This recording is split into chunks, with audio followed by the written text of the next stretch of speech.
다음 주제는 공론화되는 윤석열 탄핵입니다. 저번에 토요일 날 김용민 의원이 현역 의원 최초로 무대에 올라왔어요. 그때 발언. 끝까지 5년 채우지 못하게 하고 윤석열 정부가 국민의 뜻에 따라서 빨리 퇴진할 수 있도록 만들어야 하지 않겠습니까? 라면서 김용민 의원이 이제 탄핵 느낌인 거죠. 탄핵이라는 단어를 직접 사용하진 않았지만. 그리고 SNS에서도 그 비슷한 이야기를 해요. 헌법을 수호하고 법을 지키며 국민의 기본권을 보장하는 것이 헌정 질서다. 일을 하지 못하고 헌법 수호 말하는 겁니다. 일을 하지 못하고 윤석열 정부 검찰 독재를 실현해가는 윤 정부, 반성 없는 침략자에게 국토를 열어주려고 하는 윤 정부야말로 헌정 질서를 흔들다 못해 뿌리를 뽑고 있다.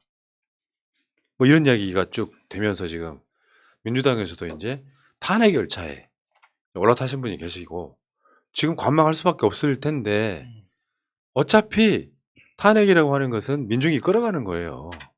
민주당이 나서가지고 하긴 좀 힘든 지점이 있고 거기 민주당은 살짝 모른 척하고 올라타주면 됩니다. 반박자 느리게 가도 네. 돼요. 네.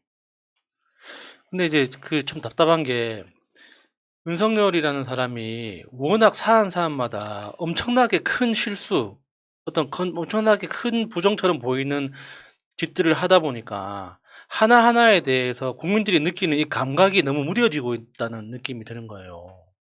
사실 그 강릉 그 미사일 떨어졌던 그 사건 있죠. 그 이후로도 지금 대통령실에서는 어떤 논평이나 대응을 안 하고 있습니다. 이거 자체로도 명백한 탄핵감이거든요. 어마무시한 사건이란 말이에요. 이게 고등학교에서 로켓 실험하다가 돌아와서 사람이 다쳐도 경찰이 오고 교장이 불려나가고 엄청나게 큰 일이 되는데 이게 무시무시한 이 무기가 다시 우리 자리로 돌아와서 떨어져서 불이 났단 말이에요. 근데 이 하나만으로도 진짜 탄핵해도 모자람이 없는 정도로 큰 사안인데 이걸 가지고도 언론은 아무 이야기도 안 하고 대통령도 아무 이야기도 안 하고 국회에서도 그렇게 심각하게 이야기를 안 하잖아요. 그러니까 이게 모든 사안 하나가 너무 크다 보니까 맞아요. 다 이렇게 뭉치고 보면 작아 보이는 거예요. 맞아. 그러니까 윤석열이 이상한 효과를 내고 있긴 한데 이것에 대해서 그러니까 국민들이 그러니까 윤석열을 조롱하는 마음 편하게 조롱하는 방향으로 가고 있는 것 같아가지고 저는 그게 더 마음이 불안하더라고요. 예. 김용민 의원도 이런 논란이 예상이 됐을 거고요. 저쪽에서는 이제 뭐 대선 불복이다. 유언병하네. 최소한 이렇게 생각해요. 대선 불복이라고 표현하면 안 되고 탄핵이라든지 물론 저는 이제 탄핵 쪽보다는 약간 자진 사퇴, 소위 말하면 퇴진 쪽에 좀 무게를 좀 실는 사람이긴 한데 국민의 권리예요. 법에 보장된 거라고. 박근혜 탄핵이 불법입니까? 법에 정해진 대로 국회 3분의 1을 넘겨서 헌법재판소에서 그거 맞아. 탄핵하는 게 맞아. 이렇게 해서 박근혜 물러난 거 아니에요. 거기에 대해서 너무 쫄 필요 없다 이런 생각이 들고요. 문제는 우리가 서울대생들을 엄청 욕했잖아요. 조국 장관 때. 그 윤석열 사태 때. 왜 니들은 기득권이 돼가지고. 이해찬 대표 책에도 보면 나와요. 기득권화 돼서 서울대 나오고 한 고스펙의 아이들이 다 기득권이다 보니까 서울대 같은 데서 그런 목소리가 안 나오는 스카이 대학에서는. 근데 지금 윤석열 모교에 헌법 유린하는 윤석열 즉시 탄핵하라 하면서 지금 대자보가 붙기 시작했어. 이거 심각한 거야. 그 서울대가 일부 사람들 입장에서 저건 대통령 감 아니야 라고 모교 출신 대통령을 지금 탄핵하자고 나오고 있는 상황이에요. 근데 이 학생이 또 대단한 게 본인이 누군지 밝힌 거잖아. 지금 22학번이라고 예. 했죠. 자, 그러면은 22학번이 썼는데 선배들 뭐 합니까? 그 위로 선배들도 나서야죠. 줘야죠. 저 친구 보호해줘야 될 거 아닙니까? 지금 서울대만 있는 게 아니고 저번에 우리가 전국의 몇십 개 대학에서 붙은 대자보를 소개해드린 적이 있고 그때 서울대가 없었고 서울대가 이미 이제 여기다가 또 활용 점정하는 거야 지금. 국민들이 더 이상 찾기 힘들다는 것이죠. 서울도 대자보 대체적으로 보면 이런 내용들이 들어있는데 핵심은 두 가지 같습니다. 헌법 유린하는 윤석열을 탄핵하라. 그게 아까 말씀드린 감사원 사무총장의 대통령실과의 내통을 콕 찍어서 이야기해요. 예. 이게 탄핵 사안이라고 제가 말씀드렸잖아요. 그렇죠. 예. 헌정 질서를 파괴하는 위헌행위에 가깝다. 그러니까 범죄 행위를 발견했을 때 탄핵할 수 있는 게 아니잖아요. 다시 한번 이야기하지만 박근혜는 뇌물 받은 것 때문에 탄핵된 게 아니에요. 그러니까 대통령다운 행동을 하지 못했다라는 그 헌법재판소의 판단 때문에 탄핵이 인용된 거죠. 탄핵이 인용된 다음에 그 뇌물죄 가지고 구속이 된 거예요. 그러니까 현직 대통령으로서는 형사상 소출을 받지 않기 때문에. 그래서 이 탄핵 자체는 범죄하고는 상관없는 겁니다. 헌법을 수호한다라는 이 철학적 개념을 대통령으로서 제대로 구현하고 있는 건가를 판단하는 거거든요. 그러니까 지금 이미 이 윤석열 취임하고 나서 며칠 있다가 윤석열 퇴근하는 길에 북한이 미사일 쐈는데 그대로 퇴근한 적이 있었죠. 그때부터 탄핵 사유가 생기는 거예요. 그게 왜 다 돌아가야지. 근무하는 대통령실로 돌아가야지. 왜 그냥 그대로 퇴근합니까? 북한이 미사일을 쐈다는데. 그러니까 그런 대통령답지 못한, 그리고 이게 헌법과 국가 안보에 대해서 제대로 대응하지 못하고 있다는 것 자체가 탄핵 사안이기 때문에 이런 대자보를 쓸 수가 있는 거죠. 네, 맞습니다. 그리고 하나 더는 뭐냐면은 그 이야기. 유병우가 대통령실과 문자 냈던 거 명백한 탄핵 사유다라고 얘기하고 있어요. 그 학생은 새날을 보고 있습니다. 제가 계속 요즘 강조하는 거잖아요. 자, 그분 계시면 1번.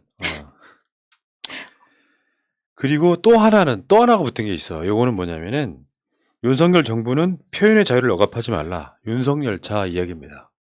이거 굉장히 민감하다니까. 오히려 헌법 사항에 대해서는 청년층들, 학생들이 오히려 더 둔감할 수 있어요. 근데 표현의 자유 같은 거 억압하면은 뭐야 저 새끼? 이렇게 된단 말이죠. 그런 면에서 지금 표현의 자유를 억압하지 말라 이런 이야기도 나오고 있습니다. 그러니까 윤석열이 이야기하는 자유는 나 좀 괴롭히지 말아라. 지금 나한테 뭐라고 하지 말고 내버려 둬라 이런 이야기가 나에게 아닌가 싶어요. 자유를 달라. 네. 채팅창에 서울대 신입생들 겁나 많네요. 그러네요. 아, 저분도 서울대 신입생이셨어요. 근데 서울, 아니 근데 윤석열을 탄핵하라고 우리가 외치는 이유에는 우리한테 우리 자신의 목숨이 달려있기 때문이잖아요, 지금. 예. 뭐 주식이나 외환 보유고 이런 것도 문제지만 주식도 지금 뭐 네이버 70%, 나한테 네이버 사라고 했던 사람 나와, 빨리. 지금 네이버가 70%를 꼬라박고 있는 상황에서 지금 뭐 코스피, 코스닥 다 주저앉고 있는데 지금 살아야겠거든요. 근데 방금 말씀하신 그런 뭐 북한이 미사일 날렸을 때 NSC 개최하지 않는 것?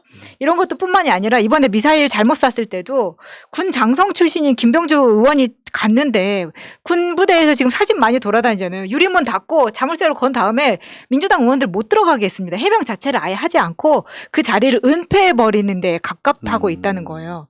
NSC 안 해도 좋습니다. 근데 발표는 해야 될 거 아니에요. 어떻게 된 거라고. 근데 그것조차 하지 않고 NSC를 했는지 안 했는지도 국민이 모르게 해라. 나에게는 그걸 감출 자유가 있다. 지금 그러고 있으니까 탄핵을 이야기할 수밖에 없는 거예요. 왜? 우리 삶이 너무 불안해지니까.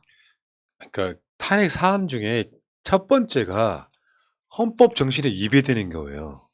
그게 가장 첫 번째라고. 놀랍게도 무능은 탄핵 사안이 아니에요. 무능은. 근데 무능한 거에 뭘 더해야 되냐면 나라가 엉망임에도 불구하고 전혀 노력하지 않는 태도도 탄핵 사안입니다. 쉽게 표현해서 형사소추가 되지 않는 대통령을 탄핵시키는 방법은 국민을 위한 태도가 잘못됐을 때 탄핵할 수 있는 거예요. 태도의 잘못. 요거를 추미애 대표가 당시에 행상 책임이라고 불렀습니다. 자, 근데 그 윤석열이 지금 지지율도 한번 볼까요? 뭐 수요일 날도 열심히 이제 여론조사가 하나 나왔던데 쿠키뉴스가 한길 리서치에 의뢰한 여론조사 보겠습니다. 볼만한 게 많아. 자, 윤석열 긍정평가가 한길 리서치 기준으로는 지난달에 대비해서 좀 더 정확히 말하면 3주 만에 6.5% 빠집니다. 실제로 그 자동응답이 많이 나오는 게 있잖아요. 전화 면접보다 특성이 있어, 특성이. 근데 6.5%가 빠졌고요, 한길 리서치에. 여기 전체적으로 한번 볼게요. 부정 67.0. 윤석열은 이 숫자를 50% 밑으로 안 떨어뜨리면 위험하다니까요. 국민 70% 가까운 사람들이 윤석열 못한다고 이야기해요. 이 중에는 윤석열한테 애정이 깊어서 하는 사람도 일부 있겠지만 상당수는 마음이 돌아섰다는 뜻이고 계속 지금 진행되고 있는 것이 오른쪽에 있는 매우 못함이 59.6이고 사실상 60% 아닙니까? 그렇죠. 이거를 벗어나지 못하면 윤석열은 뭘 해도 안 돼요, 지금부터는. 매우 잘함 21은 거의 병이네요, 이거는. 이제 뭐 그 이번에 윤석열 덕분에 돈 좀 만지게 된 사람들이거나 그 돈 좀 만지는 사람들의 그 부하들이겠죠. 그거 말고는 설명이 안 되는 거죠. 그러니까 잠깐 저러다 말겠지. 그러니까 지금 여러분들은요, 긍정평가는 사실상 볼 의미가 없어요. 뭐 전체 퍼센트가 한 300% 되는 거 아니잖아요. 한쪽이 못하고 있다고 생각하는 사람이 사실상 한 70%가 있는데 윤석열 지지율이 더 오르는 게 이상하잖아. 그래서 부정평가가 윤석열한테 어떻게 작동하는지인데 지금 이게 지금 3달, 4달 연속되고 있잖아요. 6개월 가시고 1년 한번 가봅시다. 국민들은 그 상황을 지나면서 못 참는다고요. 이제 얘가 매우 못하고 있다고 생각하는 사람이 60%인데 아직도 대통령이야. 그런 국민들 전체적으로는 불만이 나올 수밖에 없는 그 과정을 한번 가볼게요. 지금 전 연령대에서 이 여론조사를 보면 국정운송이 잘못하고 있다고 해서 전 연령대에서 TK 포함. 40대, 50대, 30대, 60대 순으로 국정운송이 잘못하고 있다고 이야기하고 있고요. TK 포함 전 지역에서는 국정운송이 잘못하고 있다고 이야기하고 있고요. 보수층에서도 잘하고 있다가 47.7이고 잘못하고 있다가 51.0입니다. 아, 47.7 충격적이네요. 보수층. 그러니까. 윤석열 찍었던 사람들이 대략 반 정도는 탈출해 있다는 그러니까 거잖아요. 아, 그렇구나. 잘하고 있다고 판단해서 잘하고 있다고 말하는 게 아니라 잘하고 있다고 말해야 하기 때문에 저걸 찍는 거예요. 다- 내가 당했다 찍었으니까. 예, 예. 그런 측면이 있죠. 예. 지지율이 아무것도 아닌 것 같지만 박근혜도 결국 지지율 때문에 망한 거예요. 국정농단이 터졌어. 어마어마한 지금 막 사건이 벌어지고 조선일보까지 박근혜를 공격해. 그 과정에서 지지율이 막 쭉쭉쭉 빠져. 그럼 지지율이란 게 뭐냐면은 국민들 다수의 생각을 수치로 표현한 거잖아요. 다수의 사람들이 야 박근혜 대통령 하면 안 되겠네. 어떻게 최순실이가 정치를 다 했지? 요런 것들을 보고 배우면서 박근혜를 심적으로 방어하는 국민이 싹 사라져버린 거예요. 옆에 사람들이 야 박근혜 지금 물론 나가야 되겠다 라고 이야기를 하면 방어하지 못하는 수준에까지 그렇게 무너지는 거거든요. 그러니까 내가 항상 말씀드리지만 윤석열이 지지율이 최소 50%는 돼야 이슈마다 예를 들면 정진석 같은 애들 본인 당장은 아니지만 말도 안 되는 친일파 망언이 등장을 하고 하는 과정에 이슈가 출렁출렁하면서 한 5% 빠졌다가 다시 올라갔다가 반복해야 되는데 지금 시작점은 갤럽 기준으로 24%가 기저라고 저는 생각해요. 거기서 시작을 해가지고 올라도 조금 오르고 내릴 때 또 내려가면서 조금씩 빠지기 시작하는 한길 리서치가 상당히 보수적인 여론조사입니다. 그러니까 지금 이 물가에 이 환율로 1년 정도 더 지난 다음에 총선을 치르면 어떻게 되겠습니까? 부동산은 계속 빠지고 있고 주가도 빠지고 있고 이 상태에서 총선을 치르면 또 이게 국민의힘은 이제 나락가는 거거든요. 그러면 윤석열은 5년 임기를 채운다고 한들 그냥 바지 대통령으로 그냥 쭉 가는 거예요. 아무것도 못하고. 고작 한다는 게 이재명 수사해, 그렇죠. 문재인 수사해 이거잖아요. 이것밖에 없잖아 지금. 그럼 미쳤다니까요. 얘네들의 정무 감각은 상상을 초월해. 검사들이 모여가지고 뭐 군사혁명처럼 검사들이 혁명을 일으키자 뭐 술 마시고 건배한다 그러잖아요. 이런 미친놈들이 대한민국에 지금 정권을 잡아버렸다는 거야. 물론 뺏긴 사람도 문제지만 결론적으로 말했을 때 그런 사람들이 민생을 돌볼 이유가 있겠어요? 실제로 대선이 24만 표 차이 0.73%로 이겼을 때는 윤석열이 제일 먼저 뭘 해야 되냐면 국민 통합을 외쳐야 돼요. 여러분들이 저를 안 찍으셨지만 정치 잘하겠습니다. 문재인 정부가 잘했던 정책은 이어받아서 개선하겠습니다. 이렇게 되면 미움이 사라지잖아요. 심지어 그게 뭐라고 정경심 교수 형집행정지 1개월 해준 것도 우리 입장에서 고마울 때가 있잖아요. 그런 메시지들이 여러 개가 나오고 사건들이 여러 개가 생기면 윤석열에 대한 미움이 좀 많이 가시죠. 그러면서 윤석열 모르는 건 모른다고 할 수 있겠지만 정책을 뭔가 조금 더 복지, 평화를 향해 가는 방향성이었다면 이렇게까지 안 갔을 거라고요. 그러니까 실제로 윤석열 스스로가 자기를 탄핵의 위험에 지금 빠뜨리고 있는 상태다. 여론조사가 이래. 다시 말씀드리지만 한길 리서치가 상당히 보수적 여론조사입니다. 그럼에도 불구하고 지금 한 달 사이에 그렇죠. 뭐 6, 7% 빠져버리고 선방하지 못하고 정말 못한다고 생각하는 사람이 60%가 돼버리고 못한다고 생각하는 사람이 70%가 돼버리면 이건 대통령이 아니에요. 그냥 개차반인 거지. 업계에서 먼저 감지하고 있을 거라고 생각합니다. 네. 야, 댓글창에 멤버십이 잠깐 없어지는 듯 하더니 다시 릴레이가 시작됐어. 우리 푸나님 형 감동받아서 오늘 방송 못하네. 윤석열 지지율 이야기하고 있는데 감사해요. 어쨌건 지금 봐봐. 보수층이 잘하고 있다가 47.7 잘못하고 있다가 지금 51이잖아요. 그러면 솔직히 말씀드리면 윤석열 지지했던 사람 중에 반 정도가 빠져 있는 거잖아요. 너 못한다고 얘기하고 있잖아요. 네. 이거라도 빨리 돌려야 되는데 그게 안 돌려지는 상황인 것 같고, 그러면 어제도 우리가 방송 이야기 해드렸죠. 상징적 의미에서 윤석열 지지율이 10%, 그러니까 한국에서 유력한 여론조사 기관들이 18, 19를 찍는 순간 그때는 탄핵이라는 이야기가 자유스럽게 나온다. 왜냐? 생각해보세요.